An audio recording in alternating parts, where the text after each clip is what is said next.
Hi, my name is Lewis Pearson and I am the director and founder of OLY Clothing.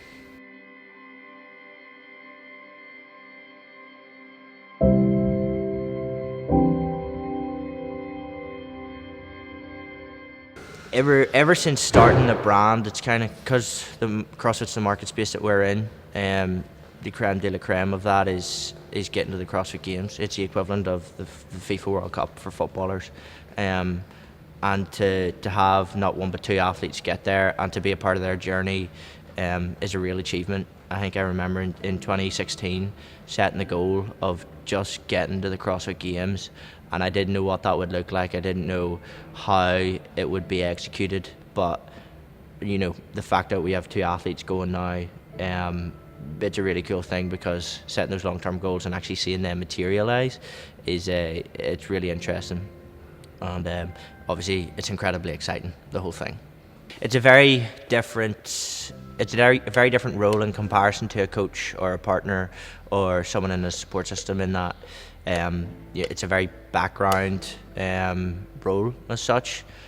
We do a lot for the boys in terms of bringing them exposure, but the main thing is like trying to give them financial aid to get to the games. Like, it's still not a professional sport in that there's absolutely zero funding available. So we've had our CrossFit Games t-shirts for sale for them, and like all profits are going to them. So it's like why we can't be as involved as a coach may be, or a partner. It's definitely a way to still be involved, and I'm very proud of that.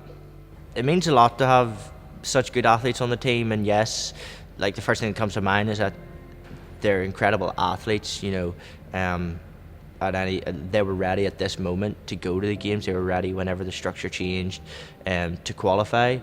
But the other thing is that they're just two really good dudes, and that's why it's so easy to want to help them. Both Mickey and Army have been with us. Army's been with us, I think, coming up on maybe 2.5, 3 years, and Mickey's been with us just over a year. And like, you'll really get a sense from watching the documentaries, and even if you met them in real life, just how sound they are. So while they're incredible athletes, huge capability and ability on the dance floor, it's just they're brilliant advocates and ambassadors for us, and they totally represent what we're about as a brand. It means a lot for the company that the boys are going to the games. Firstly, you've got the business ROI, and that's getting the exposure. Having that level of athlete on your team and that cheer association is really positive and good for business. But like I said initially, like just having that goal initially of trying to get something or someone to the games and trying to be a part of that journey, that was a huge thing.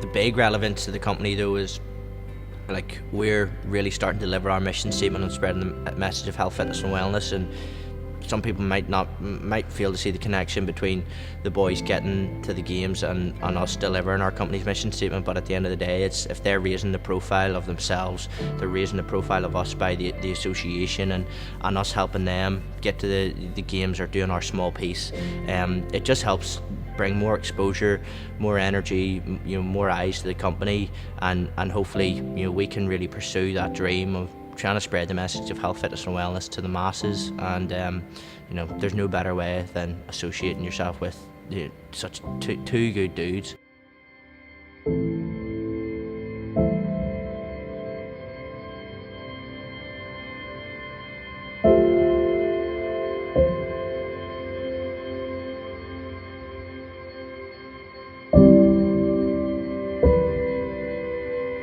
It's really interesting.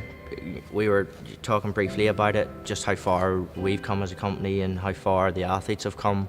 Like, I love to use the term like garage to games, and we were literally in my garage a year ago, and it's crazy to think that now we're on a level of that. Like, it's so out there. Like, Nike have Matt Fraser going, we've got Army and Mickey going. Like, I know it's a complete exaggeration, but like that's what it is to me. To try and get on the level of all those big companies like Noble, and I don't think there's any other clothing brand in the UK that's sending an athlete, maybe one in England, but other than that, like, to have two dudes going, like, I'm chuffed to pieces. Like, Army, we actually met Army. I remember it clear as day. It was down at the what was the Waterford Throwdown, run by Tom Dunphy, which is now the IFC.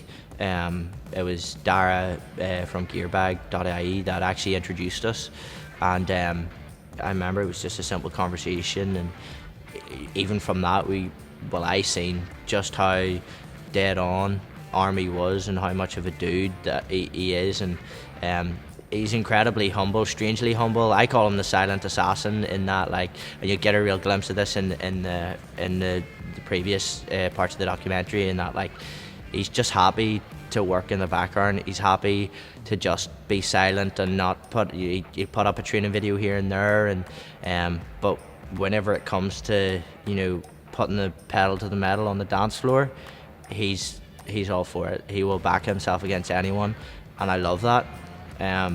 He's almost a stark contrast to Mickey. Mickey's like Mickey's almost a child stuck in a man's body, a beautiful man's body. Mickey's so sound. We've spent a lot of time with Mickey recently doing the videos and stuff, and even beforehand, you can see that he's so lax, and he likes to have a bit of crack, and he'll have a pint of Guinness here and there, and he's not uptight about everything. And, like, again, in the road of the Games documentary, you'll see, like, he's just so easy going. You really get a glimpse of kind of the people that they are. They are slightly different in personality, but they're both awesome competitors, and I'm so excited just to see what they can do. I'd love for both of them to be still in the mix come day, I think 4 or 5 of the games. Like, if we had both of them still in the competition, that would be absolutely incredible, and I know that's where they want to be. And, like, again, like, it just shows, it's a testimony to who they are as athletes, and that, like, they'll fully back themselves, and I'm excited to see how they get on.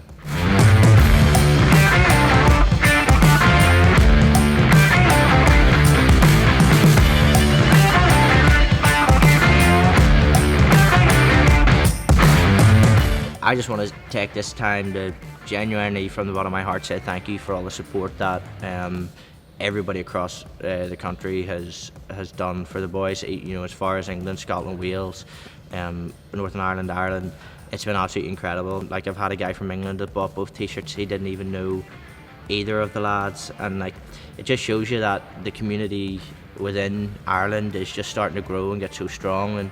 And like, I think it's just testimony to what we're trying to build here. Like, if you go across the water, it's great, but I just, maybe I'm biased, but I don't think it's as good as it is here. So yeah, I just want to say thank you.